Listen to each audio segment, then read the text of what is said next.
Hey guys, this is part 2 of your 8.2 flipped classroom on Meso-American culture.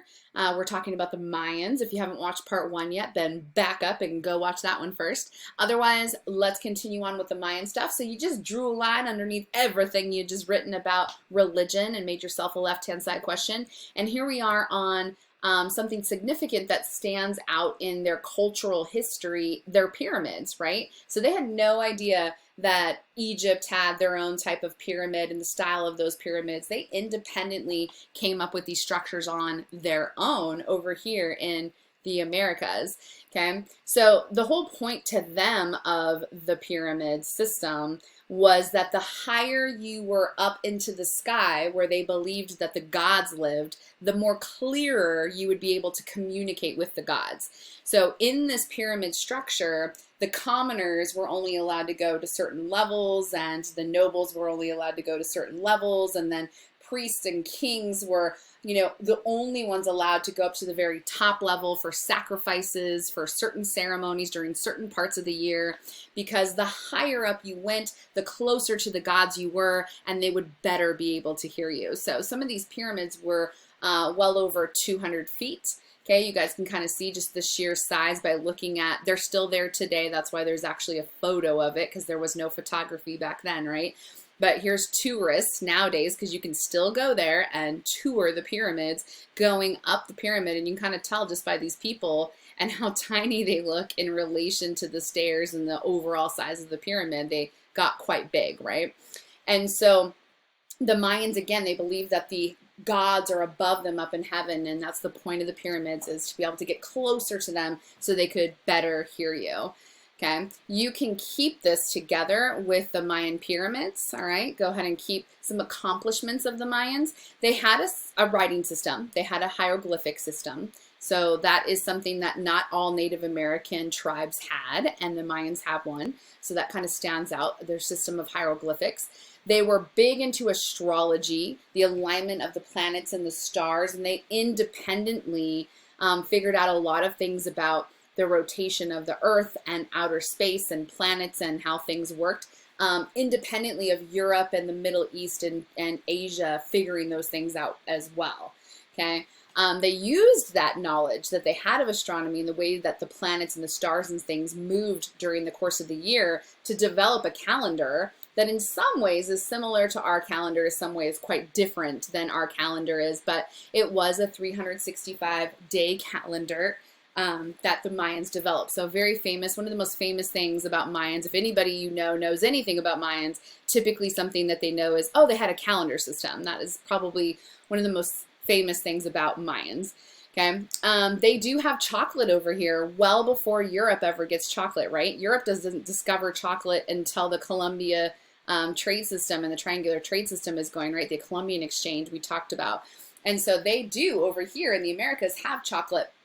And they drank hot chocolate. It was a ceremonial drink. It was prepared a lot differently than you're used to. You guys drink it as something sweet, right?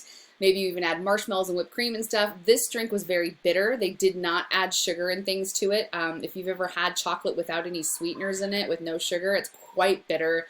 And this was the way they drank it. It was a very bitter chocolate drink, and typically only the kings or nobles had access to hot chocolate. It was not something the common people always had access to. Mayans had hieroglyphics, remember, so there's examples there of hieroglyphs. There's this particular glyph right here, just one symbol from Mayan culture. Okay, so in hieroglyphics, typically a symbol would equal one word or an idea, right? So you have these individual symbols that each mean a specific word, not just a letter or a sound, but an actual word, right? And then they also had a system of math. Over here, independently of it happening over in the Middle East, if you guys remember from earlier this year, you learned the Middle East invented zero. And they did. But independently over here in the Americas, zero also got invented, and the other side didn't realize the other one had also done it. Okay, so over here, the Mayans invent zero, and they have a counting system for counting crops and people and, casualties in war and those kind of things. Okay, the Mayan calendar, this is another big one. You guys can separate this out on your notes however you want. You could make the the pyramids its own thing, and then achievements its own thing. If you want, you can have this all lumped together, but you're starting to get quite a bit of information, so you might want to draw yourself a line and make yourself a question somewhere. Okay, so again, the calendar, I told you, is probably the thing they're most famous for. Because of astronomy, it was very accurate. They understood the rotation of the planet. They understood the sun was in the center of the solar system way before Europeans figured that out. Okay. Because they have the invention of zero, I know you guys probably don't spend a lot of time thinking about the importance of numbers, but having zero, having a placeholder, having something that represents nothing in math is extremely important. You wouldn't be able to have lots of different branches of math even possible, and calculations and things possible, unless you had a zero in math. And so Mayans over here in the Americas invent zero.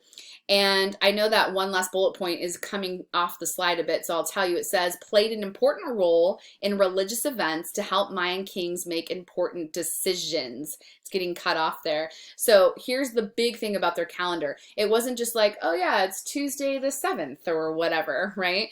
To them, it was, here's when we're going to plant crops. Here's when we're going to harvest crops. Here's when we're going to go to war. Here's when we're going to end the war. Here's when we're going to bless this or that. Here's when we're going to sacrifice this or that. Okay, they lived all of their events and ceremonies and religion based off of the calendar and what they thought the calendar was telling them. Okay, so keep that in mind. Draw yourself a line underneath everything you just wrote all the way across your page. Okay, give yourself a question. Lastly, the decline of the Mayan. Okay, this is kind of a little spooky. So the Mayan, beginning in about the 800s, not the 1800s, in the 800s, they start abandoning their large city areas, and whole populations of large cities completely disappear, right? Nobody knows what happened to them. To this day, you guys, in present day time, trust me, many people have tried to figure it out. Nobody has figured out exactly what the heck happened to thousands of people that disappeared from several huge cities. Did all the Mayans disappear? No. Can you still be of Mayan descent today? Yes, there are still Mayans around right now. But massive majority of them just up and vanished all of a sudden, starting in the 800s. Where did they go? There's theories between everything from food shortages and, you know, them starving because of that, to, you know, warfare, and either maybe scattering because they knew they were going to be outdone in warfare, and or getting absorbed into other tribes as they were running because of warfare. There is even a very well-known theory, I am not joking, that aliens took them. No joke, okay? Because here's the thing. Well, yeah, doesn't it make more sense that maybe they starved to death? Yeah, it might, you guys, but here's the thing. They never found any bodies. So, like, if they all just starved to death, wouldn't you find a whole bunch of skeletons all over the city? There were no bodies. Okay, so where the heck did they all go? If they all kind of got absorbed into one area, wouldn't you have noticed this big population increase? But nobody did. So maybe they got absorbed into lots of areas, you know, like what really happened? Who knows? It probably wasn't aliens. However, the most established real answers besides the alien answer would be either disease, and you know, who knows what the heck happened to their bodies, I don't know, but something killed them with disease, or warfare just destroyed the city-states. And that last bullet point at the end here, it does say warfare between the city-states. Sorry that that's getting cut off. I didn't realize that was going to happen.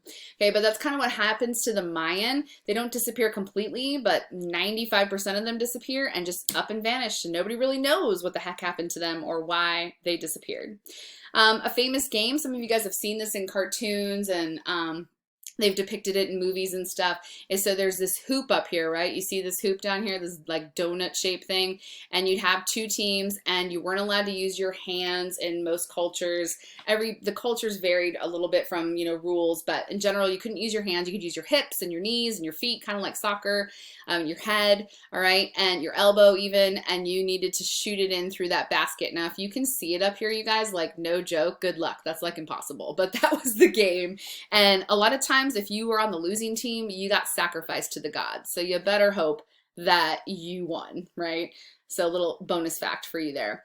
Okay, so the last thing you want to know about Mayans, and you might want to put it on the area you were talking about their decline, is that once they decline, it takes a few hundred years for a couple of new cultures to kind of dominate the area. Okay, so write that down.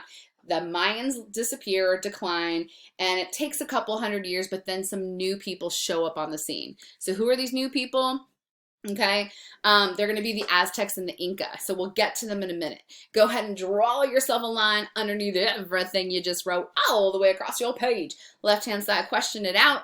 Okay, and now you want your own individual spot. I just put slot and spot together in one word, for Spanish explorers. So remember, we just did the Age of Exploration, right? And they're all finding all of these new lands. North and South America are discovered by Christopher Columbus. And so, of course, we have the attitude as Europeans that, oh, well, let's go conquer all that new land because Native Americans aren't going to be a hard threat to beat in Europeans' minds. So several countries start coming over to the New World, right, to claim land for their mother country or their home country. The first groups to kind of really do this quite a bit are Spain and Portugal. So Spain and Portugal are definitely in the exploration game. They want to go claim these new lands for themselves. And so Spain sends explorers, Spanish explorers that worked for the military. They were called conquistadors, okay?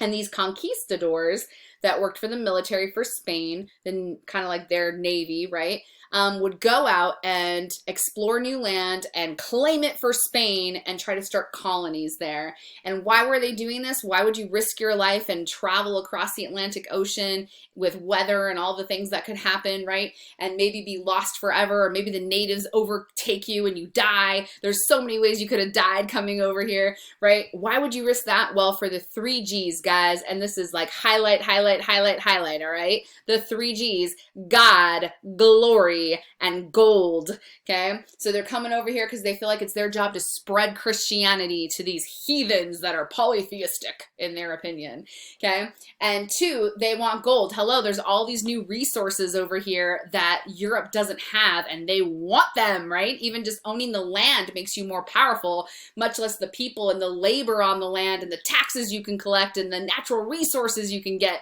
okay? So they're looking for gold, they're looking for money, and also for glory, man. If you didn't die, if you were successful, your name's going down in the history book, okay?